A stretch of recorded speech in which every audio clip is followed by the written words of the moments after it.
Herzlich willkommen zu einer neuen Folge auf unserem YouTube-Kanal Sunekos Deutschland. Mein Name ist Astrid Tomczak und ich freue mich sehr, dass ihr wieder bei uns reinschaut. Heute geht es um das Thema Skin Aging und wer könnte besser darüber Auskunft geben als ein internationaler Experte. Ich freue mich sehr, dass Dr. Epps heute bei mir zu Gast ist. So welcome, Epps. My German isn't that good. But yeah, thank you very much for having me. Yeah, my pleasure. And hopefully we can give some great information about cell aging and how we can control it as best as possible in the aesthetics industry. Ja, so jeder macht sich natürlich Gedanken darüber, wie kann ich mein Aussehen verbessern, was kann ich für meine Haut tun, die ja im Laufe der Zeit gewisse Veränderungen erfährt, Falten, Trockenheit, Schlaffheit. Und ich habe überlegt, dass es doch am besten ist, sich einmal damit zu beschäftigen, was passiert denn eigentlich unter der Hautoberfläche. Und da wollen wir heute ein bisschen drüber plaudern. So you have already mentioned the topic, cell aging, related to skin aging. Yeah. So what is an explanation? What is happening really underneath the surface? So I think cell aging is something which is open to interpretation. There's no one strict definition, which unfortunately leads to a lot of marketing claims which are legally allowed, but don't really make a lot of sense. And I understand why we don't have a strict definition, because aging to the average person means how many years have you been alive. Aging to the cell means many other things. So the quality of genetic material, the quality of cell function and cell output. And these are two completely different things. And just because you have been alive for longer on planet Earth doesn't mean that your cell function must reduce. So I'll put that into a very easy to understand example. If you are alive on Monday, Montag auf Deutsch, yeah? Sehr gut. And then you make it to Saturday, Samstag, okay, I'm still learning. Just because you made it from Monday to Saturday doesn't mean your cell decides it must now reduce its function. That doesn't make any sense. And that's not just from Monday to Saturday, it's from week to week, month to month, and year to year. The function only reduces if the apparatus, the machinery required to do that function is not working as well. Just like any device you have in your house, a microwave, a TV, a camera, a phone, it doesn't get worse because it's the next day. It gets worse because it can't function as well as it used to. For example, heat damage or physical damage or trauma or problems with the electricity, etc., etc. And cells are the same. It wouldn't make sense for us to have evolved to, on purpose, lose function for no reason other than because we have been alive for longer. And so when we really narrow down the perspective on cell aging and for this context define it as quality of cell function or quality of genetic material, then we start to understand some idea of how we can actually work with that to try and reduce that as we age. And we can look at certain measures, if you like, to try and see how well or how badly or how quickly or slowly is this particular cell or organ or person aging in that perspective, in a cellular context. So we can look at, for instance, the protein output of the cell. We can look at the rate of division of the cell. We can look at the bioenergetic status of the cell to see how much bioenergetic resources it has to do its job properly, because if that depletes, then it can't do as much. If the battery is running low on a mechanical device, it can't do what it needs to do as well. And so the cell's battery, if you like, if you're looking at the mitochondria, if the energetic system, the bioenergetic system, is not functioning well, or it's damaged, or it's depleted of resources, it therefore can't output its protein and do its function very, very well. So we have to look at the machinery inside the cell to figure out what is going on with that, how do we optimize that, and then we can understand why protein output is good or bad, as one example. So there's a few different things that combine together, I think, in the right perspective.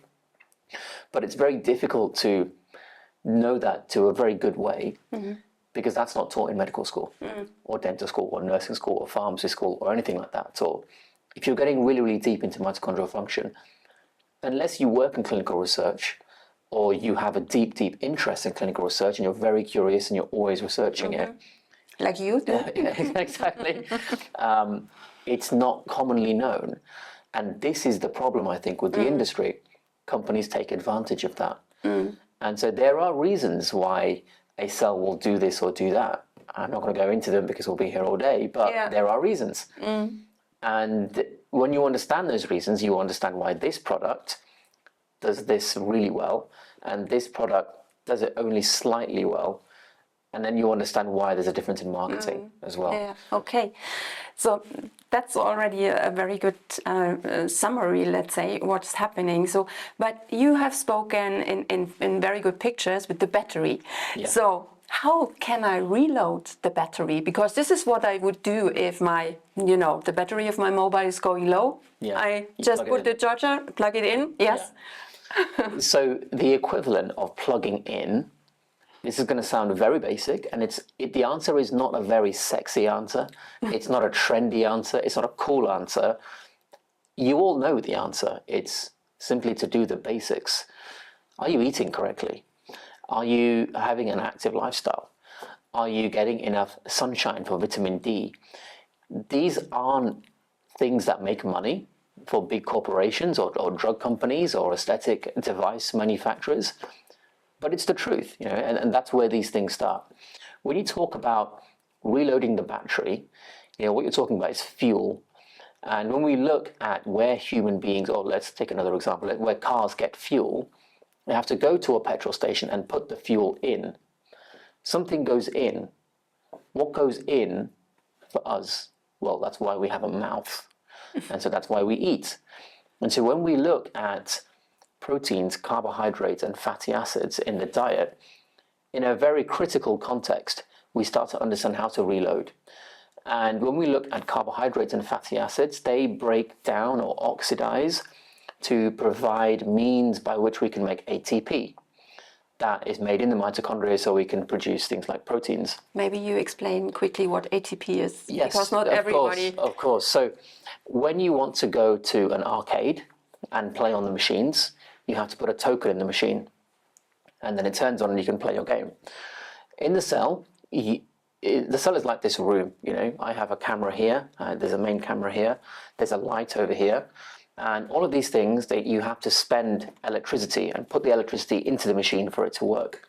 All the machines in the cell, just like these things here, they're sitting there and you have to put a token inside. That token is ATP. So when we talk about things requiring energy, what we really mean is they require ATP.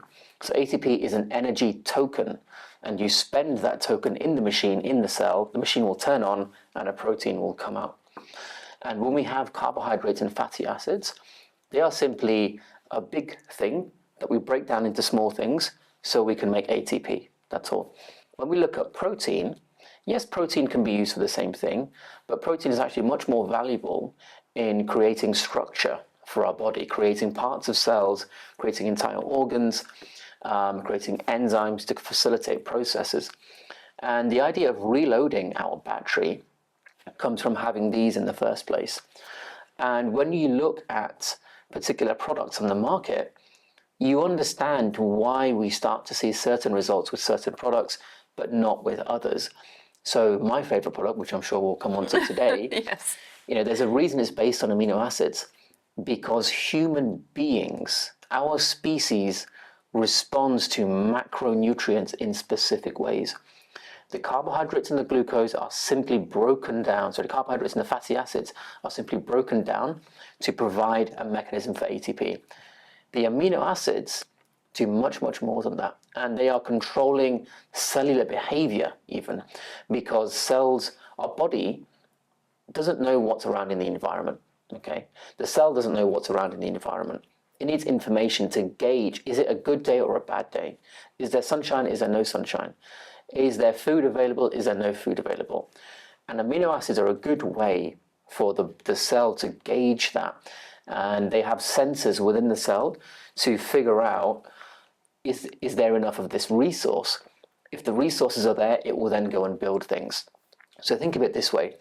If you get a new job and you're making lots and lots of money, and there's lots of money coming in, You think, okay, I can build that new kitchen, I can buy a new car, I can buy a bigger house, because there's enough money to do it. If you are stuck in your old job with very little money, you're not going to do that, because you know there's only a certain amount, there's only a small amount of money, so you have to save and store as much as possible. Cells do that. Cells do that with resources. And so they must be a mechanism of figuring out, is there money coming in or not? What are the resources available to the cell? And there are ways to do this. I won't go into it because it can get very technical, but amino acids play a role in that mechanism. And that's why when we use amino acids, we achieve things in aesthetic medicine that no other product, literally no other product in the world, can match. And so the reloading starts with the basics, and you have to understand those macronutrients, and you have to understand the cell's ability to sense its environment. And when you get that, when you understand that, then you understand the ability to force that reload and the cell to go into an optimal function for protein synthesis. It's a long answer. But but very good answer and very interesting answer. I hope for the audience as well. So what I got from what you just explained is there are different sources of fuels that we can use, but with different quality of outcome. Yes. And if I take this example and put it on the product environment that we are, or the product landscape that we are having in aesthetic industry, so I would see basically two categories. One category that is working on inflammation, and one category that is working on physiology, meaning improving what we are already having. The natural process. The natural process. So a little bit comparable to I thrive on sugar or I thrive on proteins. Is that? It's similar. You are right in those are the two ways things particularly work. Because when an organ, let's say the skin, is functioning very well, when we think of a small person, let's say a child, growing up into an adult, when we look at the skin, there are, it's just skin to our eyes, but actually there's so many different things in there, so many layers, so many cell types, so many different proteins. When we go from a small child to an adult, we don't make collagen type 1. We make everything in the skin. So we have more skin. That is physiology.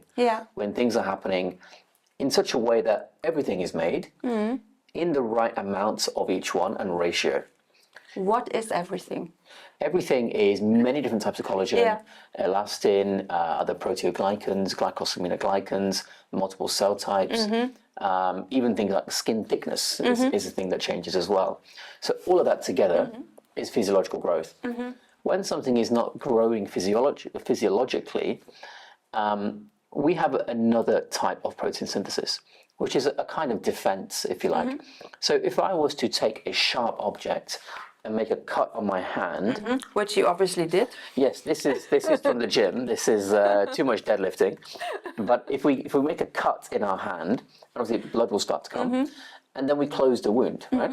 Here's a clue, by the way. This is why the aesthetic industry is the same as the wound healing industry, if industry is the right word, because it's just protein synthesis.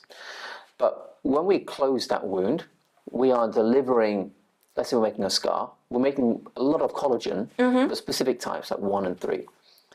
And that's not how we grow. We grow by making multiple types. And that's the difference between physiology and inflammation. So if you are a manufacturer that does not know how to work with the body, then you must work against the body by inflicting stimuli which are inflammatory. Hence why you only make the collagens that you see during times of inflammation, such as trauma, which is things like collagen type 1 and collagen type 3. Okay. I think that's very logical and very good. Gave us a very good understanding. But nevertheless, you have good results using this inflammatory products. You do. And there are particular reasons for that, and there are particular things to ask when you do that. So if we take a product based, let's say, on polyallactic acid, if you were to place large amounts of that under the skin and you make a scar, which you will, then on the outside, it will just look like the skin is tighter because you're not looking on the inside. And if you don't believe me, ask any plastic surgeon that has attempted to do a thread lift or a facelift after having any polyalactic acid product placed in quite generously around the face is very difficult. There are photos of this as well, and you can see what it does inside the face, if you like. Now, why is this not good, even if on the outside it looks good? Because it limits what you can do afterwards.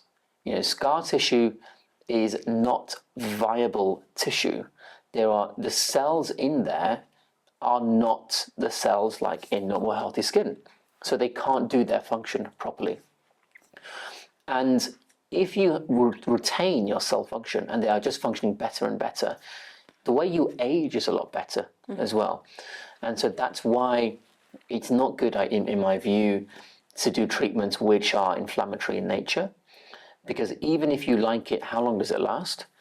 And if you keep on doing inflammatory treatments, at some point it's not going to look as good, in my opinion. Anyway, that would be my question, because I mean the body is made to repair, because we shall survive. Yeah, exactly. So I think cells are giving their best to maintain all functions, but that is my question, or that is what I see in clinical practice. I mean, if you repeat it again, there's a certain point where you don't have any improvement anymore.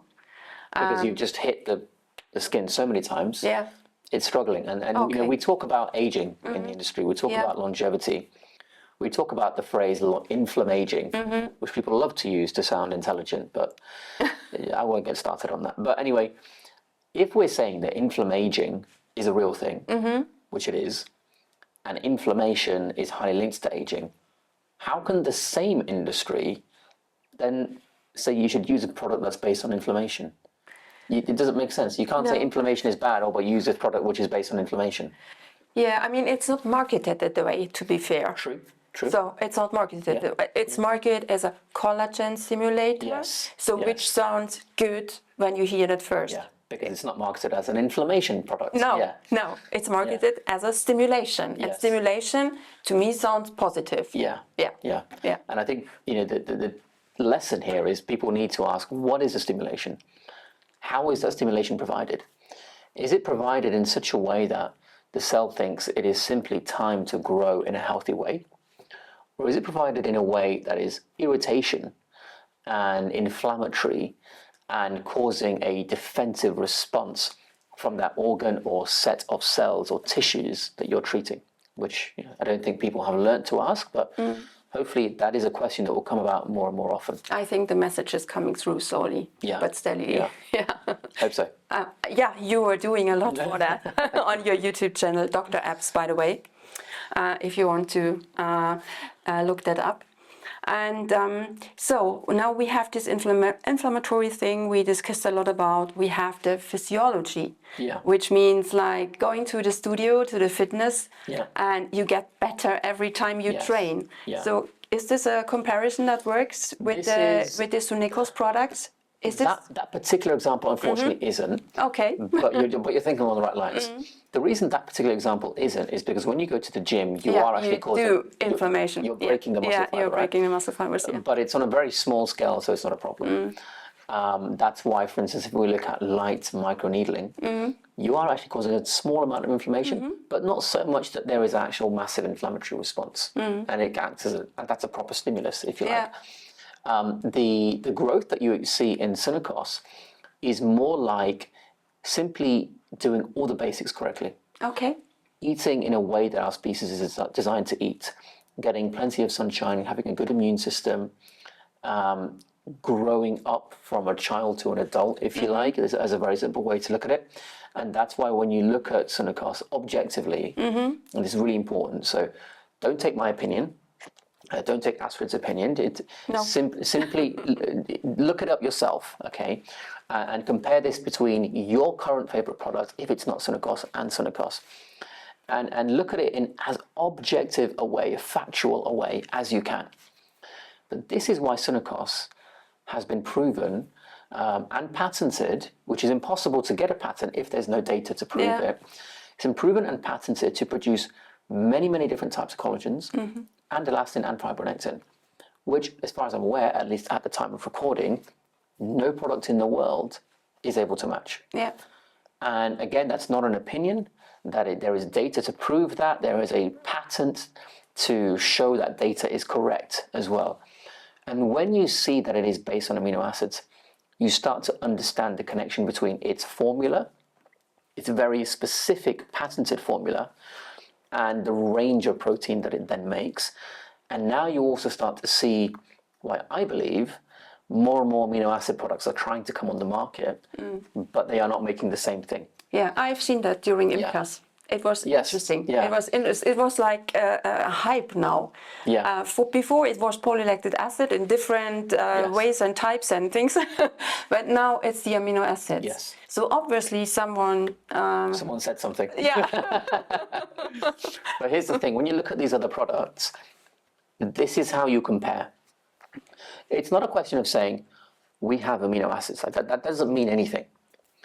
You have to understand.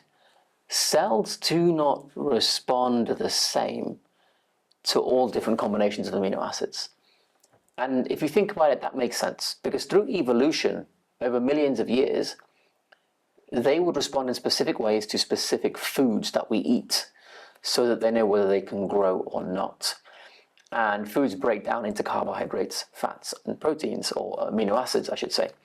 And so specific amino acids in specific combinations and ratios produce specific output. That's why, and again, please look this up if you don't believe me, that's why Sunekos, which is based on amino acids and hyaluronic acid, can produce things no one else can. And please do look this up. Try and prove me wrong. Whereas other amino acids, yes, they have amino acids, but they still don't produce the same output. Because amino acids doesn't mean anything. It's which amino acids and what is the ratio. For example, if you say you've got 6 amino acids, great. But what is the ratio between them? 3 different companies can have the same 6 amino acids and generate completely different output from the cell. Because how much of each of the 6 is what the cell responds to. And again, I could go into lots of detail as to why, but we would be here for hours. But there is a reason. If you see me at a conference, ask me, I'd be more than happy to explain it. So that the specific amino acids in Sunekos, 6 of them, and the ratio between all of them in the 6, that's the pattern.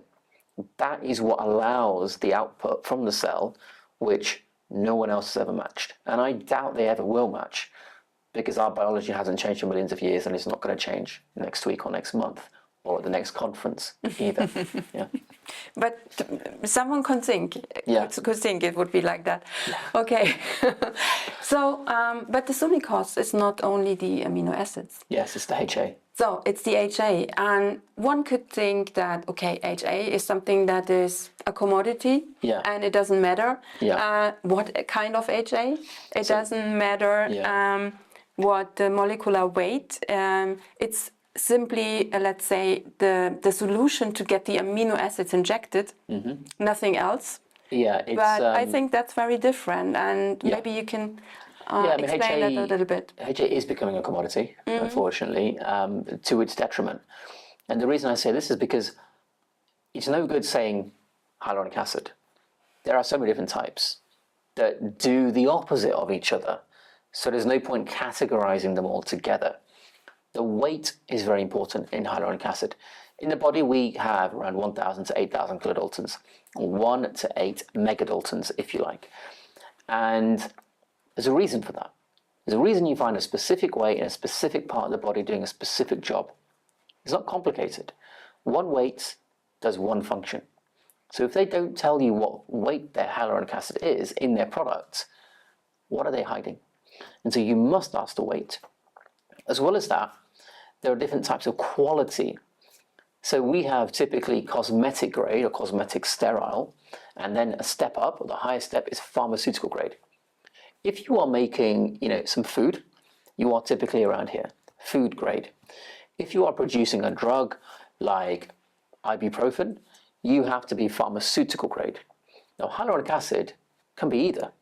It can be cosmetic, sterile, or it can be pharmaceutical. Pharmaceutical is, depending on where you buy it, probably around 13 times more expensive, so 1-3. Yeah. That's a very, very large amount. Yeah. However, as far as I'm aware, there are only 2 products in the world that use pharmaceutical grade. Apologies if I've forgotten others, but I only know of 2. Sunekos is one. And so it's not just the weight, it's the quality. That's why Sunekos has never, ever, ever had any reported complication or side effect or reaction or allergic reaction at all in all its years. And you see lots of other boosters where there are reactions at times. So in those cases, it could be the weight, it could be the quality, it could be both. In Sunekos, you don't really see either. You know, you don't see a problem with the weight and you don't see a problem with the quality because of the way it's made. So hyaluronic acid, you know, yes, it's 1/2 of the ingredient list, but it's not hyaluronic acid. It's this exact molecular weight and this exact molecular weight in the highest purity that you can buy as well. Yeah, and that makes the difference, Yeah. as you explained very well. Ja, ich glaube, das war jetzt ein sehr guter und doch schon auch tiefgehender Exkurs zum Thema Skin Aging, Cell Aging. Wir werden sicher noch mehr von Dr. Epps hören. Ich freue mich jedes Mal, wenn er Zeit hat und wir nochmal eine Folge aufnehmen können zu einem speziellen Thema. Wenn ihr Fragen habt, wenn ihr Anregungen habt, wenn irgendwas unklar ist, dann kommentiert gerne unten am Video und ich bemühe mich, euch ganz, ganz schnell zu antworten. Vielen Dank für euer Interesse und ich freue mich aufs nächste Mal.